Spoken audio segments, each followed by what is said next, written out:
altered the Scripture and readers who may never know. That's not you. Please welcome Bart Ehrman.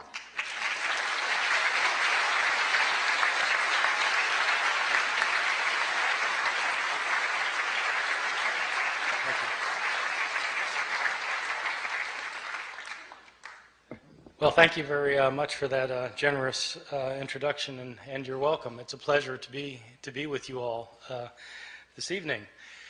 So, as Bob was pointing out, I teach at the University of North Carolina at Chapel Hill, which, as you all know, is in it's the buckle of the Bible Belt.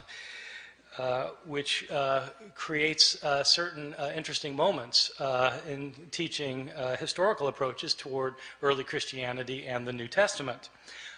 This last year I was teaching my course on the New Testament, so I had a class of about 360 students in it, and I decided to do something this last year that I had never done before. I began my class by asking students the following question. I said, how many of you in here would agree with the proposition that the Bible is the inspired Word of God? Boom! The entire room raises its hand. All right, good, great. Now, how many of you have read the Da Vinci Code, I asked? Boom! The entire room raises its hand. Oh, good, okay. Now, how many of you have read the entire Bible? Scattered hands. I said, all right. Now, I'm not telling you that I think God wrote the Bible. You're telling me that you think God wrote the Bible. I can see why you might want to read a book by Dan Brown.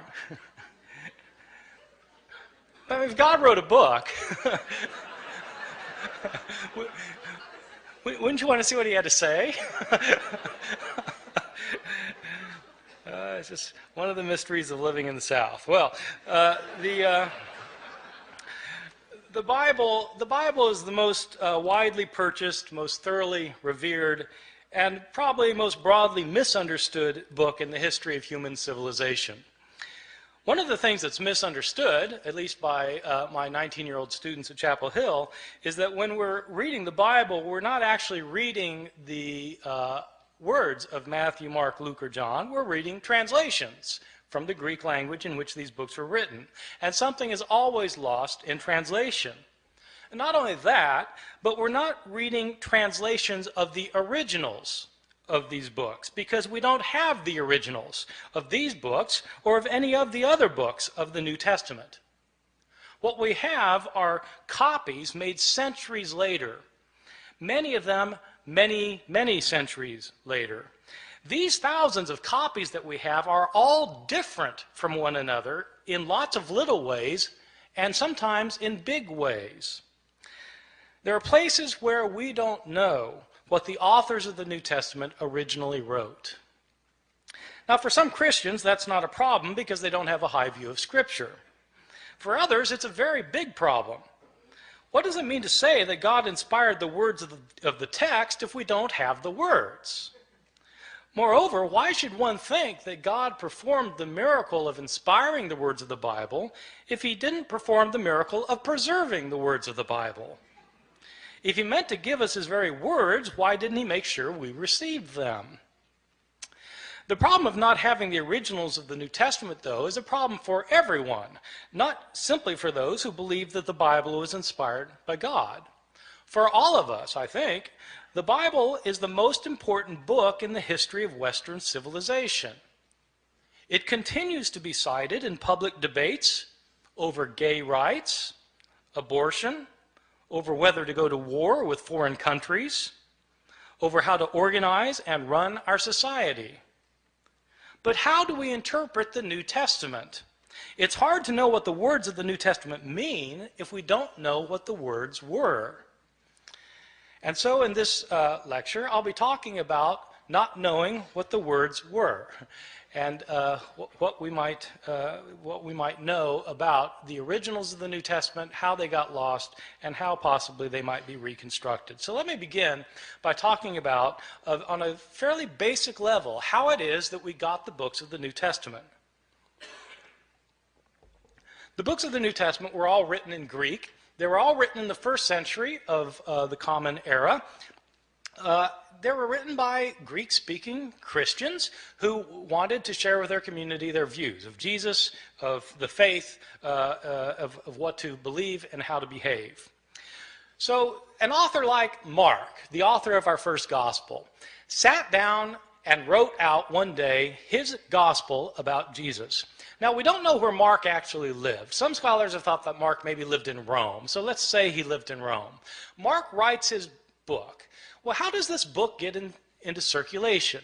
The problem is we're dealing with an age in which there were no Xerox machines. There wasn't desktop publishing yet, no PDF files. In fact, there wasn't carbon paper. How did people get copies of books? Well, in the ancient world, the only way to get a copy of a book was to copy it by hand. One page, one sentence, one word, one letter at a time. Mark makes his book, and somebody in his community wants another copy of it. And so that person either makes a copy himself or has somebody else make a copy for him. Now, part of the problem is that in the ancient world, at this time period in the Roman Empire, probably something like 90% of the population was illiterate, couldn't read or write. So not anybody could just make a copy. And most people who could write couldn't write very well. And so somebody makes a copy. We don't know who it was who made the first copy. We don't know if this person was competent or incompetent, but he made a copy. And probably, if he made a copy of this book by hand, one page, one sentence, one word, one letter at a time, he made mistakes. Now, my students sometimes have difficulty believing that people make mistakes when they copy things by hand. And so I tell them, well, you sit down tonight and copy the Gospel of Mark and see how you do. Well, in fact, they'll make mistakes. Now, here we have a problem created because we have the second copy of Mark that is also put in circulation, and somebody wants a copy of Mark, and so they copy the copy, but the copy has mistakes in it, and so the next person who copies it copies the mistakes thinking that they're the original wording, and the second person also makes mistakes of his own. And so he not only reproduces the mistakes of his predecessor, he introduces his own mistakes. And then another person comes along and copies that copy, making the mistakes of both of his predecessors and creating mistakes of his own. And then that book gets put in. And pretty soon you've got copies around the city of Rome that are all different from one another. Now, a visitor comes to Rome from Ephesus, and they have a church back in Ephesus too, and they want a copy of this gospel, and so he takes a copy, makes a copy, takes it back to Ephesus. And then that copy gets copied, and that copy gets copied, and that copy gets copied. Then somebody comes from Smyrna, and they want a copy. And so it goes for year after year after year. We don't have a copy of Mark until around the year 200.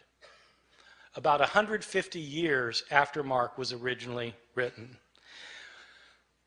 So not only do we not have the originals, we don't have the first copies, or the copies of the copies, or the copies of the copies of the copies of the copies, etc., etc. Mistakes were made en route, and these mistakes were replicated. Now, the only way a mistake gets corrected is if you're copying a copy of Mark, and you come across a sentence that you're pretty sure is wrong because it doesn't make sense, and you try and correct it. And so you correct it to say something other than what it says.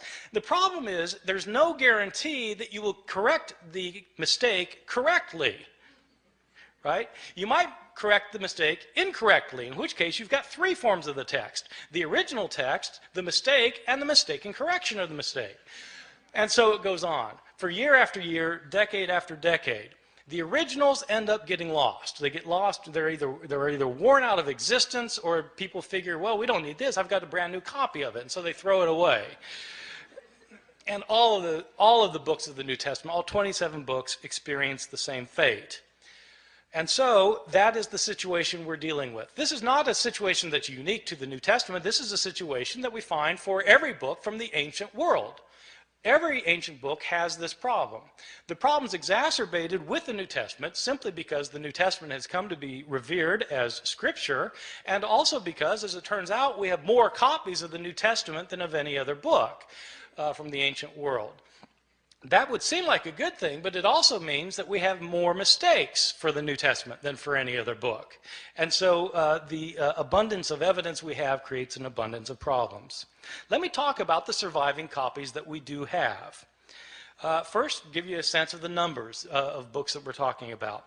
New Testament was originally written in Greek, and at last count, we had over 5,700 copies of the New Testament in the Greek language in which it was originally written.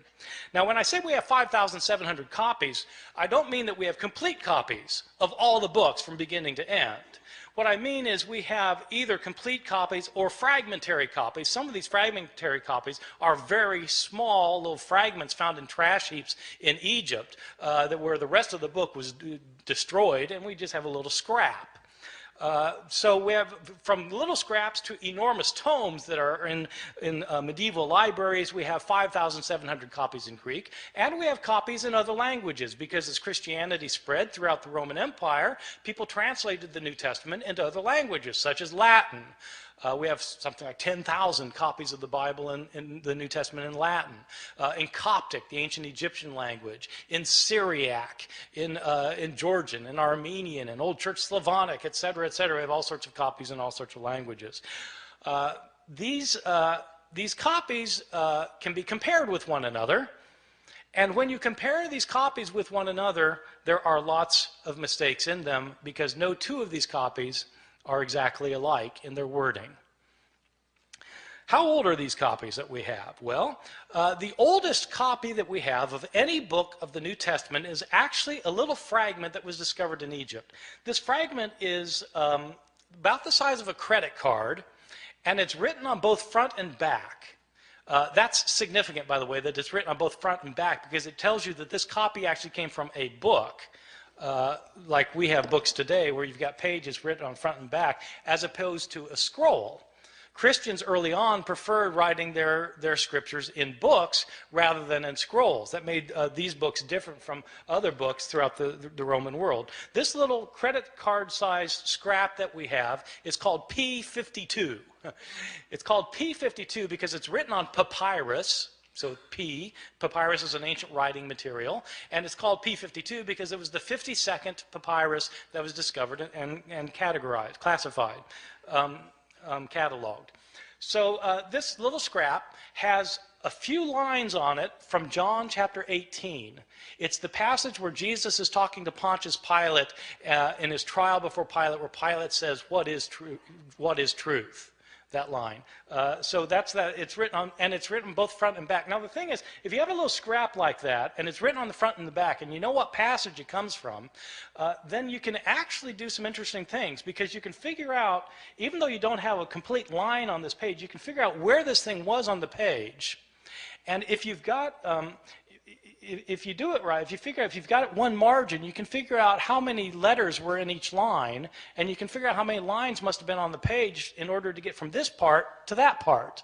See what I'm saying? So you can actually reconstruct how long the page was, and then you can calculate how many pages were in this manuscript, because how many pages would it take with this many letters in it to create the Gospel of John? And so this one scrap can tell you how long the manuscript was. So there are people who do this for a living, so it turns out.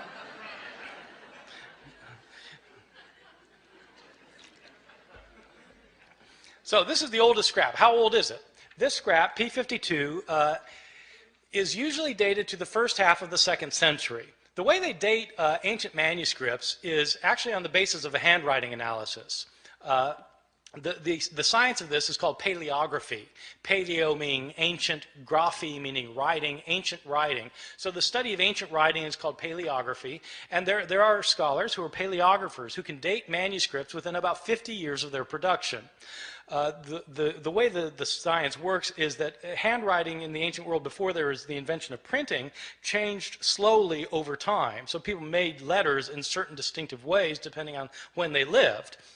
And so if you are familiar with how handwriting was in different periods of history, then you can determine when a manuscript was written.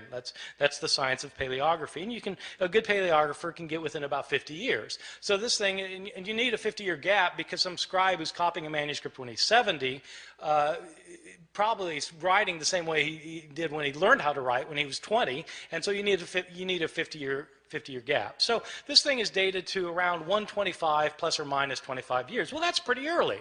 This is from the Gospel of John. This little piece was probably written about 30 or 40 years after John itself had been produced. So that's pretty good.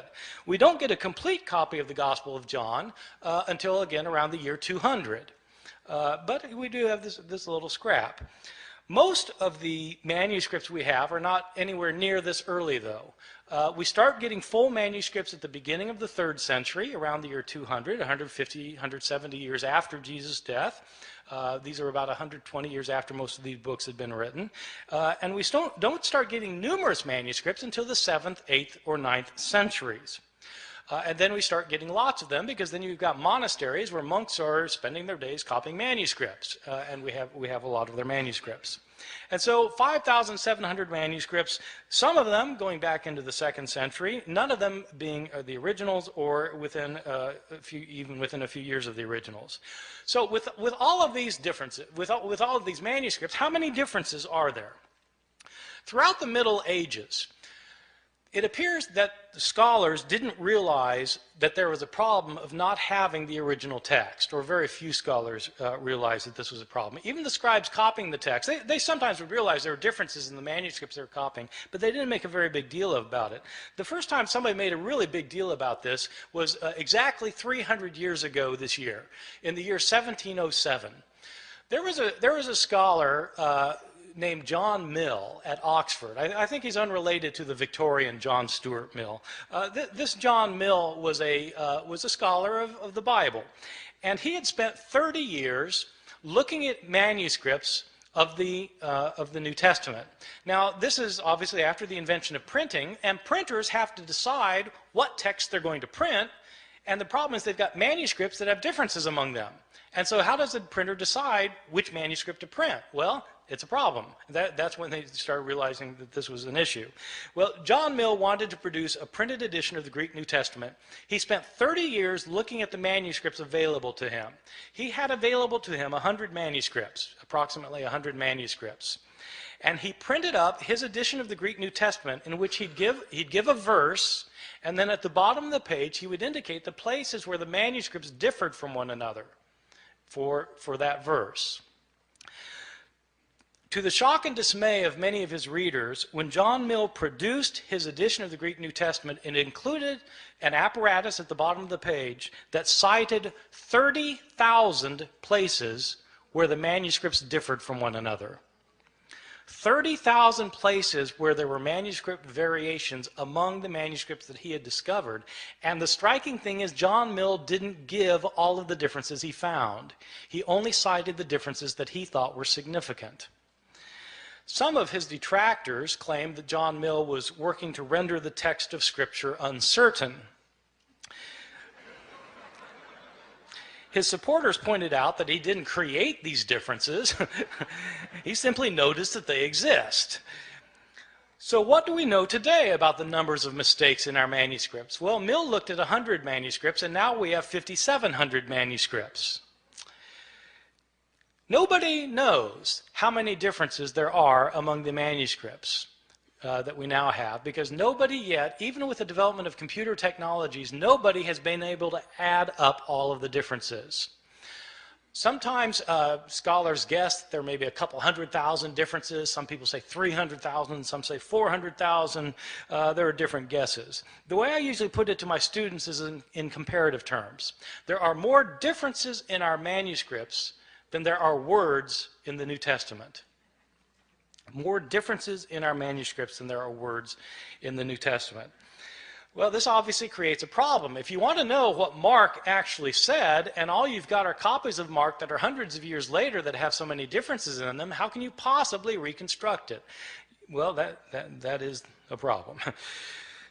Now, having said that we have these hundreds of thousands of differences, I wanted to emphasize a particular point, which is most of these differences that we have in our manuscripts are completely insignificant, unimportant, and don't matter for a thing. Many of these differences in the manuscripts are so unimportant that you can't replicate them in translation. Okay? In other words, like they changed the word order in Greek, where you would have to translate it the same way no matter what the Greek word order is. So, I mean, it doesn't really matter very much. By far, the vast majority of these hundreds of thousands of differences are significant for nothing more than showing that scribes in antiquity could spell no better than my students can today. And scribes, of course, didn't have spell check. Scribes, in fact, didn't even have dictionaries. And many scribes didn't care how they spelled anything. Sometimes you'll be reading a manuscript and there'll be the same word that occurs, say, 3 times within a couple of lines, and the scribe will spell the same word 3 different ways. He just doesn't care how the word is spelled. Well, so, you know, you've got lots and lots of those kinds of changes, and what do they matter for? They don't matter at all. So, having said there are all these hundreds of thousands of differences, I want to stress that most of them don't matter for very much. Some of these changes, the ones that don't matter, basically are accidental mistakes. Scribes were sometimes tired or sleepy, sometimes they were distracted, sometimes they were inept or unqualified, and they made mistakes. They would leave out a word, they'd leave out a verse, sometimes they'd leave out a page. They just made mistakes sometimes. One of the common mistakes of scribes is actually kind of interesting. Sometimes, you know, in the New Testament, you'll have a saying where you'll have 2 lines that end with the same words. Like Jesus in Luke chapter 12 says that whoever confesses me before people will be confessed before the angels of heaven, and whoever denies me before people will be denied before the angels of heaven. So you've got 2 lines that end with the words before the angels of heaven. And what scribes sometimes would do is they'd copy down the words before the angels of heaven on the first occurrence, and then, you know, they'd copy it down, then their eye would go back to the page, and their eye would alight on the second occurrence of the same words. Thinking that that's what they had just copied, they'd go then to the next line and start copying there, and as a result, they would leave out the intervening line. See how that works? That kind of phenomenon is where your eye skips from one line to another. It's called parablepsis. Parablepsis. And when you have words that end a line in the same way, that's known as homoteleuton. So this kind of mistake is called parablepsis occasioned by homoteleuton. It's on my final exam at Chapel Hill. Probably the most egregious mistake in any manuscript of the New Testament, one of my favorites, is in a manuscript that's manuscript 109.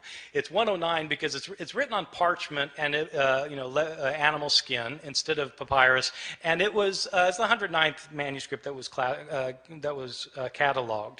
This is a 10th century manuscript that was written by a scribe who wasn't paying attention, and this scribe was copying the Gospel of Luke. Now, the Gospel of Luke is one of the 2 Gospels in the New Testament that has a genealogy of Jesus.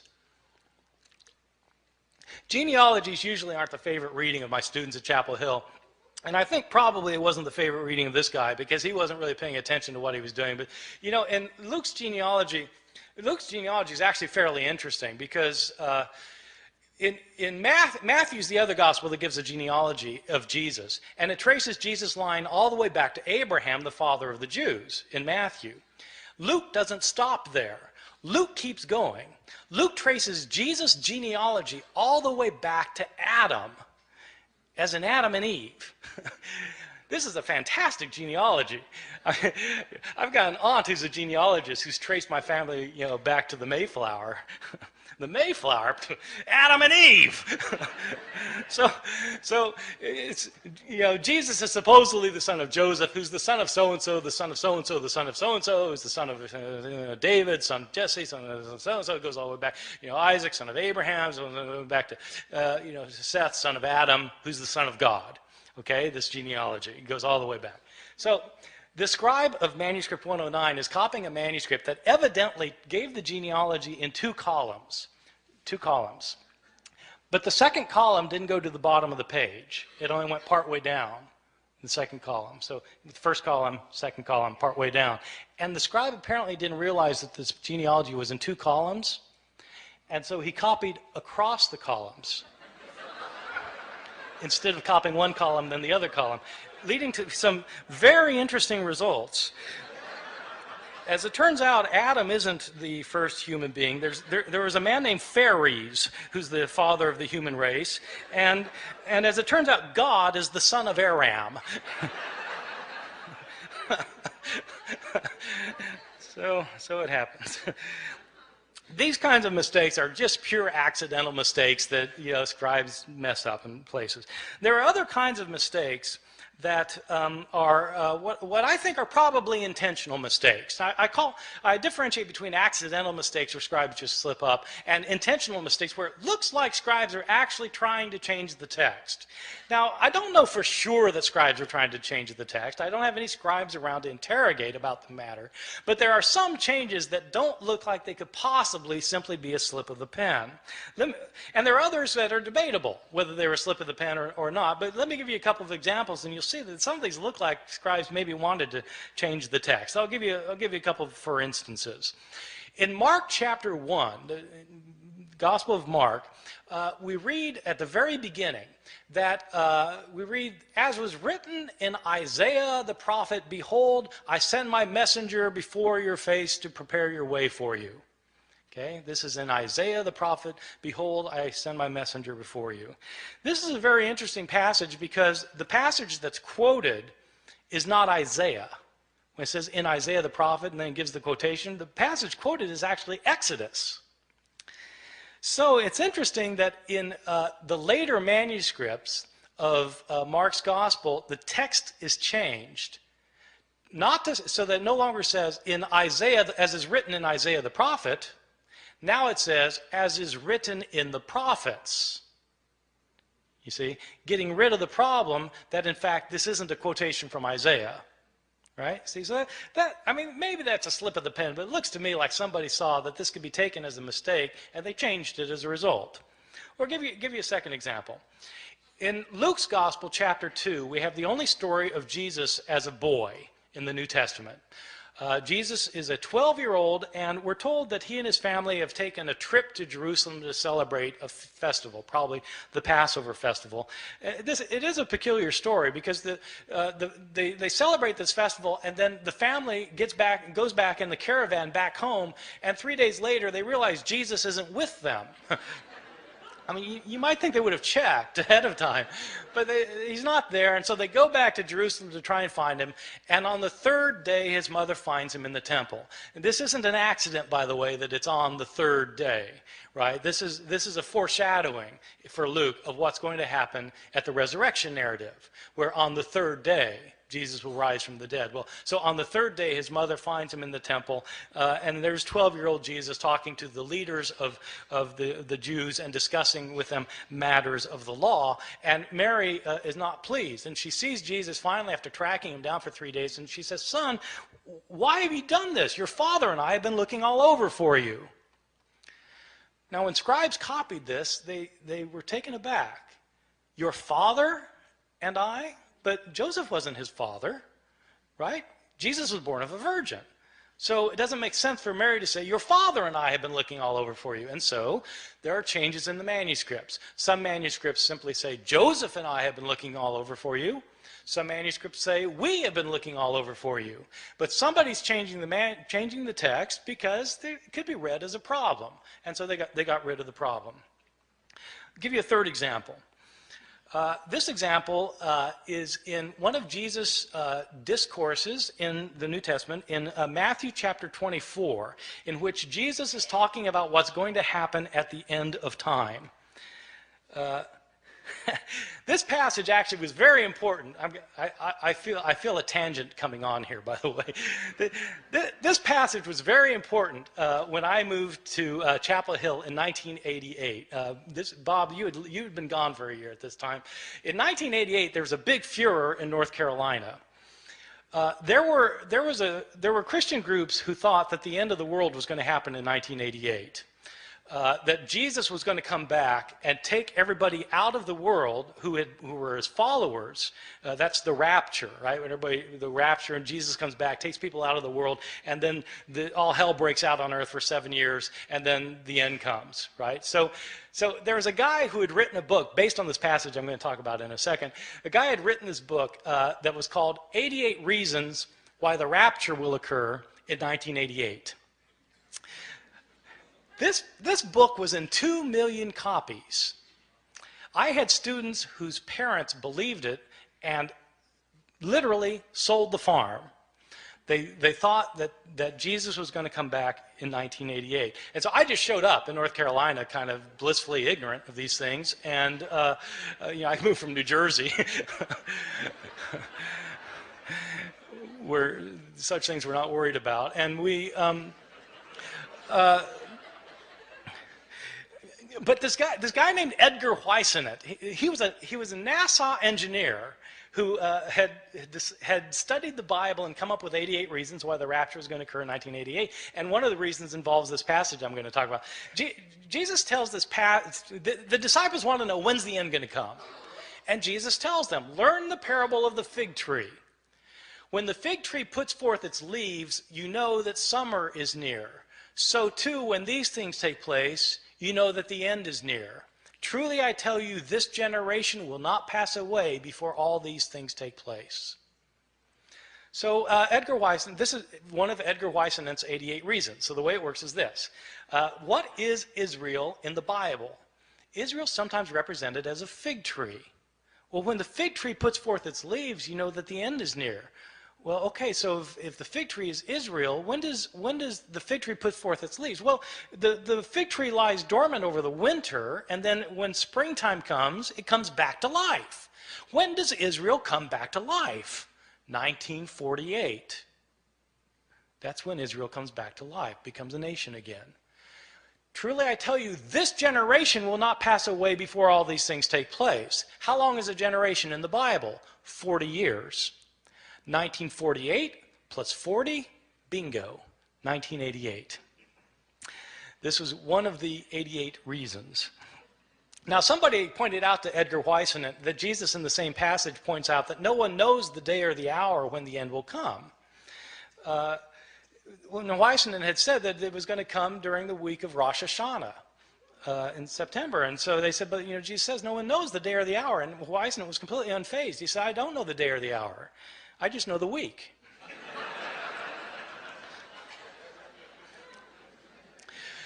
All right, so this passage actually throughout Christian history has been important because people have always been trying to figure out when the end's going to come.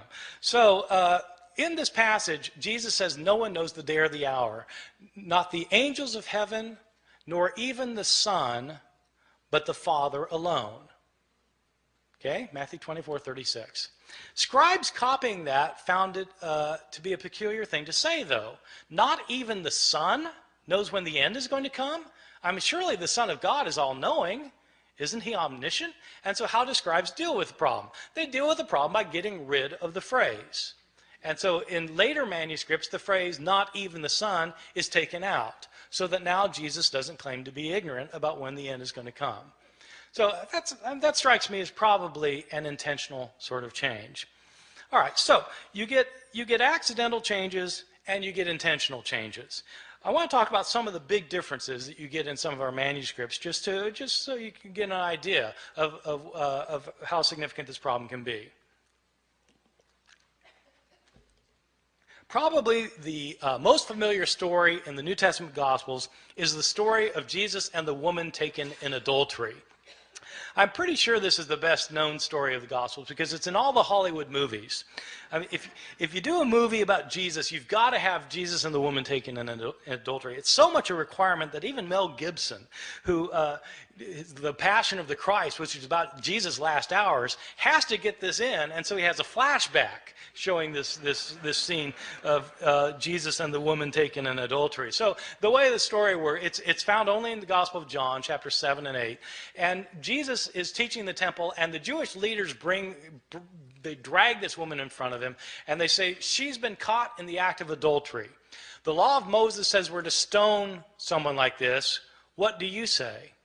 See, this is setting a trap for Jesus, because if Jesus says, well, yeah, stone her, then he's violating his teachings of love and mercy. But if he says, no, forgive her, then he's breaking the law of Moses. So what's it going to be? Well, Jesus has his way of kind of getting out of these traps, as you know, if you read the New Testament. So what he does in this case is he stoops down and he starts writing on the ground. And he looks up and he says, let the one without sin among you be the first to cast a stone at her. Stoops back down, starts writing again. And one by one, feeling guilt of their own sins, they begin to leave until Jesus looks up again and there's no one left. And he says to the woman, "Is there no one left to condemn you?" And she says, "No, Lord, no one." Jesus replies, "Neither do I condemn you. Go and sin no more." There is a textual variant in a now lost manuscript, which when Jesus, about this line about when he says, "Let the one without sin among you be the first to cast a stone at her." In this one textual variant, it indicates that a stone comes flying out from the crowd, nails the woman in the head. And Jesus says, "Mom, sometimes you really tick me off."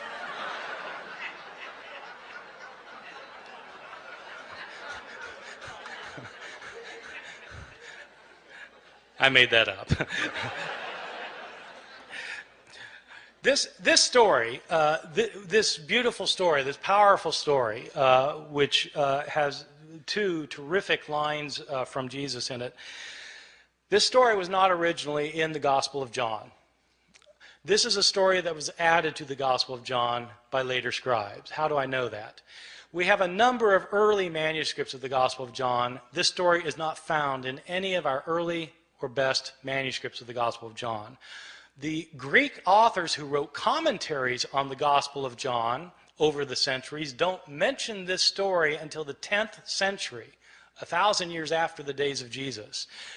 The writing style of this story, if you read it in Greek, the writing style is a completely different writing style from the writing style of the rest of the Gospel of John. As a result, scholars have known for years that this story did not originally belong in the Gospel of John. Well, why is it in our English Bibles then? Probably what happened was some scribe had heard this story. They'd heard the story and they decided that it illustrated some of the teachings in John chapter 7, and so they wrote out the story in a margin. A second scribe came along, saw the story in the margin, and thought it belonged in the text, and then wrote his manuscript by putting the story in the text. Another scribe comes along and copies that manuscript, and that manuscript gets copied, and so on until it becomes part of the textual tradition. And it's these later manuscripts that were used by the translators of the King James Bible in 1611, so that the story came into English through the King James Bible. So this story, however, is not a story that was originally in the New Testament. So people sometimes ask me, well, are there any changes that are significant in the New Testament? Yeah, well, this strikes me as a rather significant change, that the story of the woman taken in adultery wasn't originally there. Or consider a second instance of another big difference, the Gospel of Mark. Mark is probably my favorite gospel because it's so subtle and understated in places, and it says things that you don't expect. And nowhere is this more true than in the ending of Mark's gospel. In Mark's gospel, Jesus is put on trial, and he's crucified, he's dead, he's buried, and on the third day, the women go to the tomb. The tomb is empty, and Jesus is not in it. There's some man in there. And the man tells the women that Jesus is not here, he's been raised from the dead. He tells the women, go tell the disciples that he will meet them in Galilee. And then it says the women fled from the tomb, and they didn't say anything to anyone, for they were afraid. Period. That's where it ends. That's the end of the Gospel of Mark. And you think, how could it end there?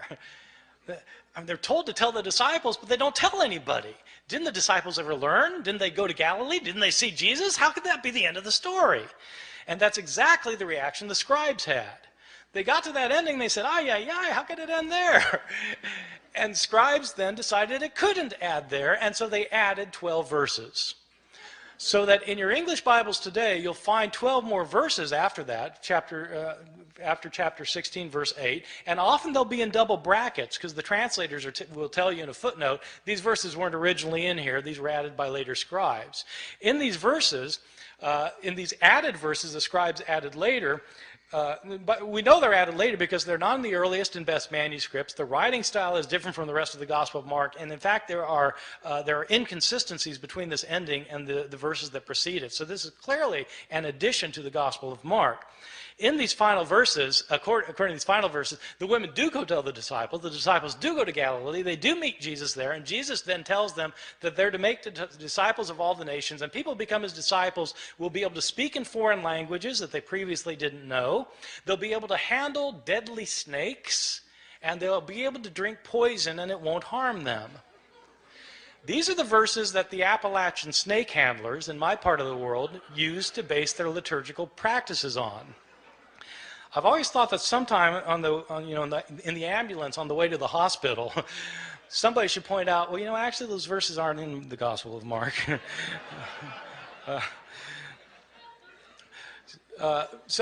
Mark actually ends with the women not saying anything to anyone, for they were afraid.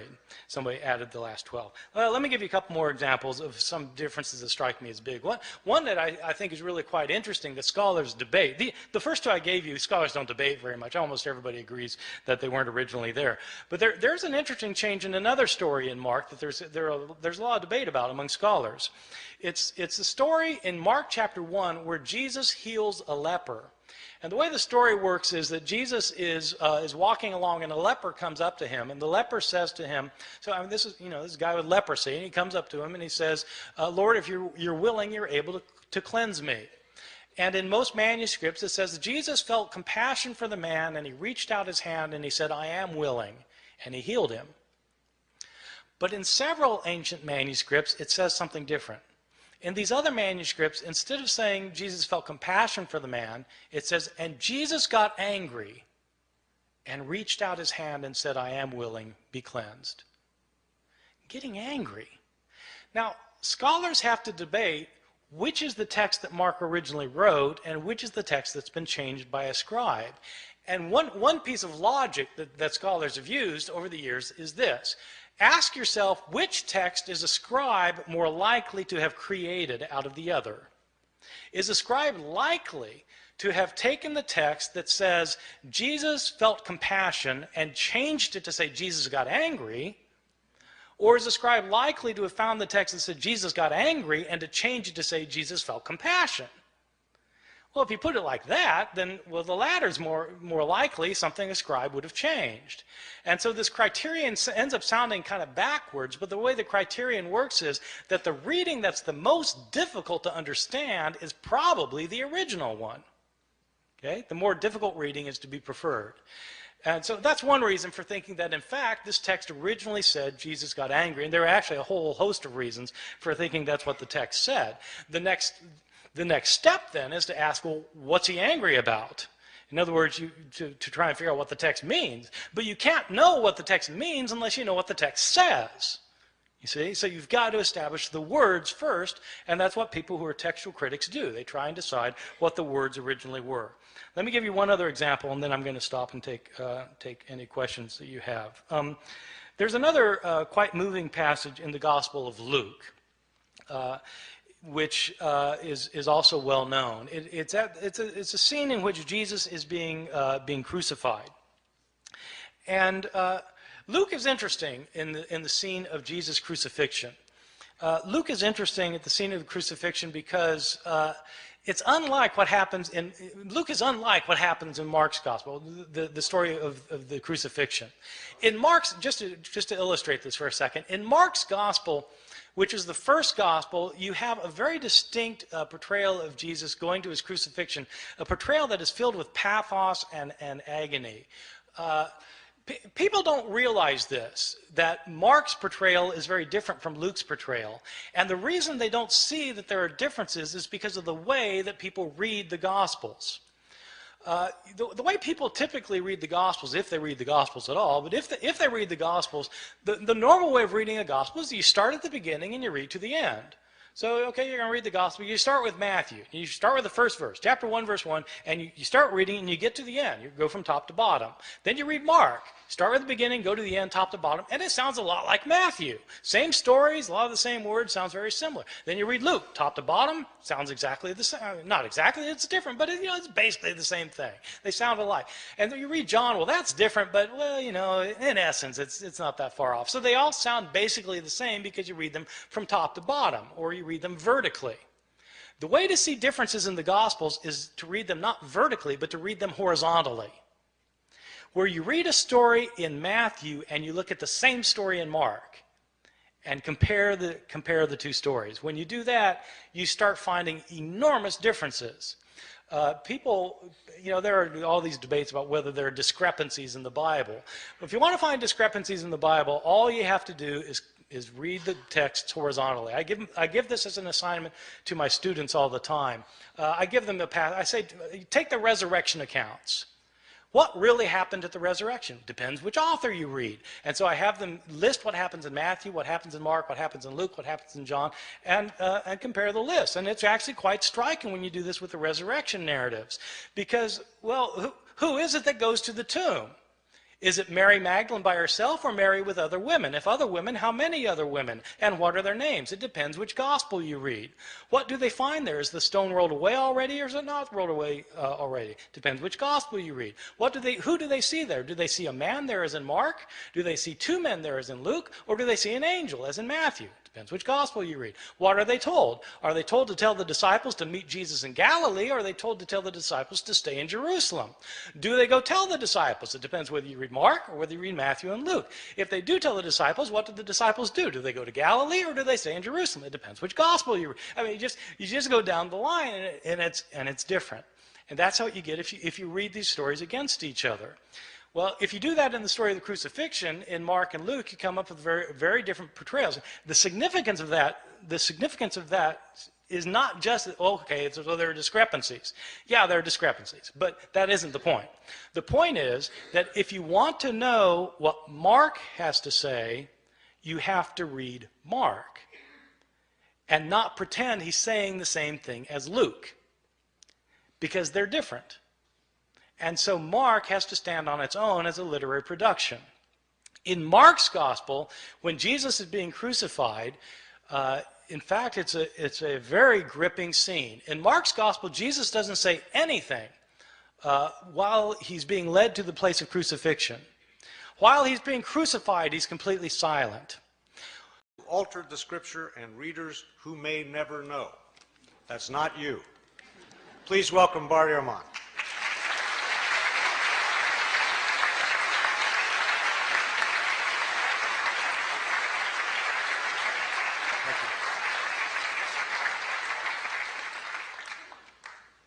Well, thank you very much for that generous introduction, and you're welcome. It's a pleasure to be with you all this evening. So, as Bob was pointing out, I teach at the University of North Carolina at Chapel Hill, which, as you all know, is in it's the buckle of the Bible Belt. Which creates certain interesting moments in teaching historical approaches toward early Christianity and the New Testament. This last year I was teaching my course on the New Testament, so I had a class of about 360 students in it, and I decided to do something this last year that I had never done before. I began my class by asking students the following question. I said, how many of you in here would agree with the proposition that the Bible is the inspired Word of God? It is the most important book in the history of Western civilization. It continues to be cited in public debates over gay rights, abortion, over whether to go to war with foreign countries, over how to organize and run our society. But how do we interpret the New Testament? It's hard to know what the words of the New Testament mean if we don't know what the words were. And so in this lecture, I'll be talking about not knowing what the words were, and what we might know about the originals of the New Testament, how they got lost, and how possibly they might be reconstructed. So let me begin by talking about, on a fairly basic level, how it is that we got the books of the New Testament. The books of the New Testament were all written in Greek. They were all written in the first century of the Common Era. They were written by Greek-speaking Christians who wanted to share with their community their views of Jesus, of the faith, of what to believe and how to behave. So an author like Mark, the author of our first gospel, sat down and wrote out one, but we're not reading translations of the originals of these books, because we don't have the originals of these books or of any of the other books of the New Testament. What we have are copies made centuries later, many of them many centuries later. These thousands of copies that we have are all different from one another in lots of little ways and sometimes in big ways. There are places where we don't know what the authors of the New Testament originally wrote. Now, for some Christians, that's not a problem because they don't have a high view of Scripture. For others, it's a very big problem. What does it mean to say that God inspired the words of the text if we don't have the words? Moreover, why should one think that God performed the miracle of inspiring the words of the Bible if he didn't perform the miracle of preserving the words of the Bible? If he meant to give us his very words, why didn't he make sure we received them? The problem of not having the originals of the New Testament, though, is a problem for everyone, not simply for those who believe that the Bible was inspired by God. For all of us, I think, the Bible is today his gospel about Jesus. Now, we don't know where Mark actually lived. Some scholars have thought that Mark maybe lived in Rome, so let's say he lived in Rome. Mark writes his book. Well, how does this book get into circulation? The problem is we're dealing with an age in which there were no Xerox machines. There wasn't desktop publishing yet, no PDF files. In fact, there wasn't carbon paper. How did people get copies of books? Well, in the ancient world, the only way to get a copy of a book was to copy it by hand. One page, one sentence, one word, one letter at a time. Mark makes his book, and somebody in his community wants another copy of it. And so that person either makes a copy himself or has somebody else make a copy for him. Now, part of the problem is that in the ancient world, at this time period, in the Roman Empire, probably something like 90% of the population was illiterate, couldn't read or write. So not anybody could just make a copy. And most people who could write couldn't write very well. And so somebody makes a copy. We don't know who it was who made the first copy. We don't know if this person was competent or incompetent, but he made a copy. Boom! The entire room raises its hand. All right, good, great. Now, how many of you have read the Da Vinci Code, I asked? Boom! The entire room raises its hand. Oh, good, okay. Now, how many of you have read the entire Bible? Scattered hands. I said, all right. Now, I'm not telling you that I think God wrote the Bible. You're telling me that you think God wrote the Bible. I can see why you might want to read a book by Dan Brown. But if God wrote a book, wouldn't you want to see what he had to say? It's just one of the mysteries of living in the South. Well, the Bible is the most widely purchased, most thoroughly revered, and probably most broadly misunderstood book in the history of human civilization. One of the things that's misunderstood, at least by my 19-year-old students at Chapel Hill, is that when we're reading the Bible, we're not actually reading the words of Matthew, Mark, Luke, or John. We're reading translations from the Greek language in which these books were written. And something is always lost in translation. And not only that,